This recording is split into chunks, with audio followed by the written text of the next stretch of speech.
अस्सलाम वालेकुम dear students. आज की इस वीडियो में मैं आपके साथ डिस्कस करने जा रही हूँ journal science class 8 unit number 10 electricity and magnetism की एक्सरसाइज के क्वेश्चन आंसर्स। हम चलते हैं अपने पहले सवाल की तरफ। Students, question number 1 is why an electrical devices need two conducting parts from a voltage source to operate? इस सवाल में हमसे ये पूछा गया है कि आपकी कोई भी जो इलेक्ट्रिकल डिवाइस होती है, जैसे कोई बल्ब है या कोई भी आपका आपने कोई भी इलेक्ट्रिकल डिवाइस अपनी ऑन की हुई है। लेट्स सपोज हम एक कॉमन सी एग्जांपल ले लेते हैं बल्ब की, ठीक है। तो आपने हमेशा देखा होगा कि बल्ब के साथ जब भी हम एक सर्किट ड्रॉ करते हैं तो उसमें हमने हमेशा टू जो है ना उसके साथ वायर्स को कनेक्ट किया हुआ होता है बल्ब के साथ, ठीक है। मतलब हमने पूरा एक लूप के अंदर जो है ना वो कह लें कि बनाया हुआ होता है, ठीक है। जैसे आगे चल के मैं डायग्राम में भी आपको ज़्यादा एक्सप्लेन करूँगी। तो स्टूडेंट, क्वेश्चन हमसे ये पूछा गया है कि हमने हमेशा अपनी इलेक्ट्रिकल डिवाइस के साथ दो वायर्स, ठीक है, जो कि हमारे करंट को लेके आ रही है और लेके जा रही है, तो हमने वो क्यों कनेक्ट की हुई होती हैं, ठीक है। अच्छा जी, तो इसका जो आंसर है वो ये है कि an electrical device need to conducting path from a voltage source to complete the circuit, allowing continuous current flow and proper operation. Because electrons travel in a loop, if only one wire is connected, the circuit is open.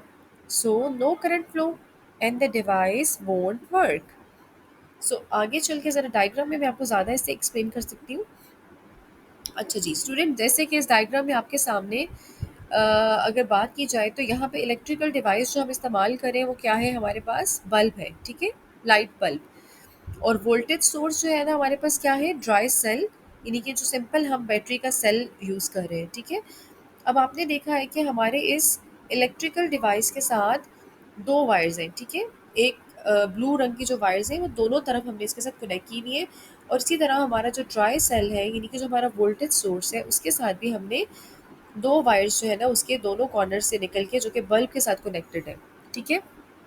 अच्छा, होता क्या है, जैसे ही हम अपना switch on करेंगे हमारे electrons जो है ना वो हमेशा ट्रेवल करते हैं एक लूप के अंदर, ठीक है। लूप मतलब कि वो एक इसके एक एंड से स्टार्ट होंगे, ये जो नेगेटिव लिखा हुआ है ना माइनस का साइन, जैसे ही हम अपना बटन ऑन करेंगे, ये स्विच ऑन करेंगे, तो हमारे यहाँ से जहाँ पे ये माइनस लिखा हुआ है, इट मीन्स कि यहाँ से इलेक्ट्रॉन्स ये जो फ्लो करेंगे, ये जो आपको एरोज है येलो रंग में आपको दिखा भी रहे हैं कि यहाँ से जो है ना हमारा करंट फ्लो होगा और हमारा बल्ब बल्ब जो है वो लाइट अप हो जाएगा। और फिर वापस इलेक्ट्रॉन जो है ना मूव करते हुए इस एंड पे आएंगे, ठीक है। और फिर इसी तरह हमारा जो है वो पूरा का पूरा सर्किट कंप्लीट होता है। अच्छा स्टूडेंट, अब क्वेश्चन आपसे ये क्या किया गया था कि हम दो वायर्स इस्तेमाल क्यों करते हैं। अगर हम यहाँ पे एक ही वायर इस्तेमाल करेंगे तो चूंकि हमारे जो इलेक्ट्रॉन्स हैं वो मूव करते हैं सर्किट के अंदर। अगर हम एक ही वायर का इस्तेमाल करेंगे तो हमारा जो सर्किट है वो कंप्लीट नहीं होगा, हमारा सर्किट क्या होगा, ओपन रह जाएगा, ठीक है। जिसकी वजह से हमारा जो करंट है वो प्रॉपर तरीके से फ्लो नहीं करेगा।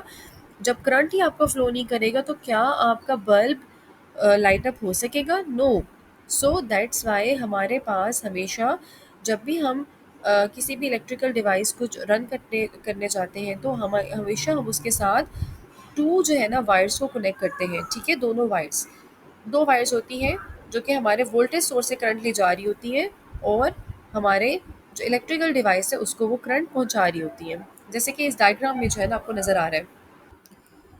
अच्छा जी, उसके बाद हम चलते हैं अपने सेकंड क्वेश्चन की तरफ। सेकंड जो क्वेश्चन है वो है हमारे पास, why do wires usually warm up when electric current pass through them. कि हमारी जो वायर्स हैं यूजुअली वो गर्म क्यों हो जाती हैं जब उनमें से करंट पास होता है।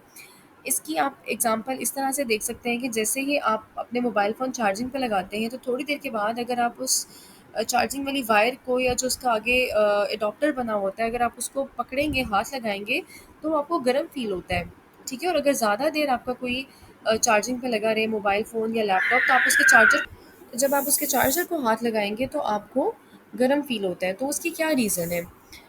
Answer is wires usually warm up due to electrical resistance. It resists the motion of electrons. Electrons collide with each other and produce kinetic energy. This kinetic energy is given to the atoms in the form of thermal energy that makes the wire to heat up. अच्छा जी, होता क्या है usually कि हमारे पास, आपको पता है कि जैसे ही हम अपना कोई भी चार्जर, कोई भी वायर जो है ना वो लगाते हैं स्विच में, तो इलेक्ट्रॉन्स जो है ना हमारी उस वायर्स में से मूव करना स्टार्ट होते हैं, क्योंकि करंट क्या है, असल में करंट हम कहते हैं कि मूवमेंट ऑफ इलेक्ट्रॉन्स। सो जब इलेक्ट्रॉन्स हमारी उस वायर में से मूव होते हैं तो एक दूसरे के साथ टकराते हैं, ठीक है। यूजुअली जब इलेक्ट्रॉन्स मूव हो रहे होते हैं तो एक दूसरे के साथ कोलाइड करते हैं। कोलाइड का मतलब है कि एक दूसरे के साथ स्ट्राइक करते हैं, टकराते हैं। सो उनके टकराने से क्या प्रोड्यूस होती है, काइनेटिक एनर्जी प्रोड्यूस होती है, ठीक है। सो वो काइनेटिक एनर्जी जो है ना वो वायर्स में जो एटम है वो उनको किस फॉर्म में मिलती है, थर्मल एनर्जी की फॉर्म में मिलती है। और ये थर्मल एनर्जी, थर्मल का मतलब होता है बच्चों हीट एनर्जी, ठीक है। सो ये हीट एनर्जी जो है ना जब हमारे वायर्स में जो एटम है उनको मिलती है तो वो हमारी वायर को क्या कर देती है, हीट अप कर देती है, यानी उनको, उस वायर को गर्म कर देती है, ठीक है। अच्छा जी, उसके बाद है हमारे पास थर्ड क्वेश्चन।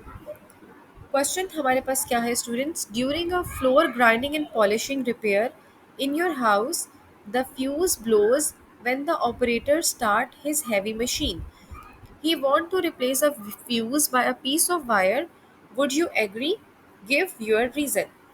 अच्छा जी, अब क्वेश्चन में आपसे ये पूछा गया है कि हमारे पास आपको पता है कि जब आप की जो ये फ्लोर ग्राइंडिंग और पॉलिशिंग हो रही होती है, ठीक है, जब भी ये हमारा फर्श डलता है, ठीक है, जब हम मार्बल लगवाते हैं, चिप्स डलवाते हैं, ठीक है, तो उस टाइम पे एक हैवी किस्म की मशीन यूज़ होती है, ठीक है, जो कि हमारी उस मार्बल को पॉलिश करती है और ग्राइंड करती है, ठीक है। अच्छा, सवाल आपसे ये पूछा गया कि जैसे ही उस हैवी मशीन को स्टार्ट करता है ऑपरेटर, यानी कि उसको चलाने वाला जो बंदा है वो उसको स्टार्ट करता है मशीन को, तो घर में लगा हुआ जो फ्यूज़ है वो क्या कर जाता है, ब्लो कर जाता है, जल जाता है, ठीक है। He want to replace a fuse by a piece of wire, तो वो क्या करता है बंदा, वो चाह रहा है कि वो उस फ्यूज़ की जगह पे एक छोटी सी वायर जो है ना लगा दे। तो वो आपसे सवाल ये कर रहे हैं कि क्या आप इस चीज़ से एग्री करते हैं कि वो उस फ्यूज़ को रिप्लेस कर दे पीस ऑफ वायर से। अगर आप एग्री करते हैं तो अपनी रीज़न दीजिए।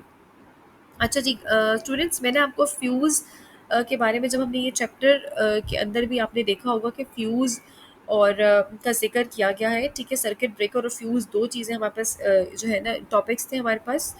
2 डिफरेंट टॉपिक्स हैं जिनमें फ्यूज़ और सर्किट ब्रेकर का बताया गया था कि क्यों हम इस्तेमाल करते हैं। तो फ्यूज़ का थोड़ा-सा मैं आपको एक्सप्लेन कर देती हूँ कि जब भी हमारे पास फ्यूज़ यूजुअली हम इसलिए इस्तेमाल करते हैं, हमारे घरों में इसलिए इस्तेमाल किया जाता है ताकि जब भी हमारे पास करंट बहुत ज़्यादा हैवी मिकदार में हमारे पास अगर करंट आ रहा है, ठीक है, तो क्या होता है हमारे घर में जो इस्तेमाल की चीज़ें होती हैं वो जल जाती हैं। अगर हमारा टीवी ऑन है, फ्रिज ऑन है, हमारे मोबाइल फ़ोन चार्जिंग पे लगे हुए हैं, तो आपने यूजुअली देखा होगा और सुना होगा कि भई ये कहा जाता है कि भई बिजली बहुत ज़्यादा तेज़ आई, ठीक है, जिसकी वजह से हमारे घर की तमाम जो अप्लायंसेस थी, डिवाइसेस थी, इलेक्ट्रिकल डिवाइसेस वो जल गई। तो हम क्या करते हैं, इस चीज़ से बचने के लिए हम अपने घरों में फ्यूज़ यूज़ करते हैं। फ्यूज़ क्या होता है, एक छोटा-सा कह लें कि बटन टाइप एक छोटी-सी डिवाइस होती है, ठीक है, वो हम ला के अपने मेन स्विच में लगा देते हैं। उसका फ़ायदा क्या होता है स्टूडेंट्स, कि जैसे ही हमारा करंट एक ख़ास लिमिट से ज़्यादा बढ़ जाता है तो फ्यूज़ ब्लो कर जाता है। ब्लो मतलब फ्यूज़ जल जाता है। सो उसके जलने से क्या होता है कि हमारा जो एक सर्किट बना हुआ है, यानी कि जो जिसके थ्रू करंट ने आगे फ्लो होना है पूरे घर के अंदर, तो वो सर्किट ब्रेक हो जाता है, ठीक है? वो सर्किट टूट जाता है वहाँ से, तो जिसकी वजह से करंट हमारे आगे घर में फ्लो नहीं हो सकता और इस वजह से हमारी जो डिवाइसेज़ हैं वो जलने से बच जाती हैं। सो ये मेन जो है ना पर्पस है फ्यूज़ का। सो अब आपसे सवाल उन्होंने ये किया गया है कि जैसे ही हम वो हैवी मशीन लगा रहे हैं, तो हैवी मशीन आपको पता है कि उसको करंट ज़्यादा चाहिए। तो जैसे ही वो लगाते हैं तो आपके घर का फ्यूज़ जो है ना जल जाता है, ठीक है। तो सवाल आपसे ये करें कि अगर फ्यूज़ जल जाता है बार बार, तो वो फ्यूज़ की जगह जो है ना अगर हम एक छोटी सी वायर लगा दें तो क्या वो हमारे लिए हेल्पफुल हो सकती है। तो yes, I agree, because machine require too much power. The machine will not work with normal fuse. So a piece of wire is used as a fuse to allow much power to operate a machine.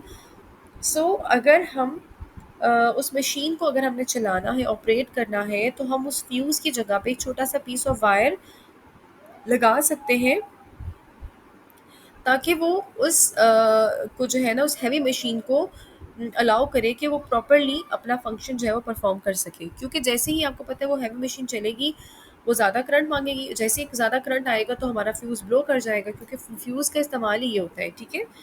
सो इसलिए अगर हमने machine को run करवाना है, उसको operate करवाना है, तो हमने क्या करना है कि हम उस फ्यूज़ की जगह पे एक छोटा सा पीस ऑफ वायर जो है वो लगा सकते हैं। Now come to question number 4। Question क्या है students, explain why it is dangerous if we use hair dryer in a bathtub. कि अगर हम बाथ टब के अंदर हेयर ड्रायर का इस्तेमाल करते हैं तो वो हमारे लिए नुकसानदेह कैसे हो सकता है, कैसे डेंजरस हो सकता है। So answer is, it is very dangerous to use hair dryer in a bathtub because the water in a tub is more conductive and current easily pass from water to the person and a person will get heavy electric shock. अच्छा जी, आपको पता है कि जब हम hair dryer इस्तेमाल करें और बाथ टब में इस्तेमाल करें तो बाथ टब में ऑब्वियसली पानी है, ठीक है, और हमारे बाल भी गीले हैं। और आपको पता है स्टूडेंट्स के पानी एक बहुत अच्छा कंडक्टर है इलेक्ट्रिसिटी का, बिजली का। पानी के अंदर से करंट यानी कि बिजली आसानी से पास हो सकती है।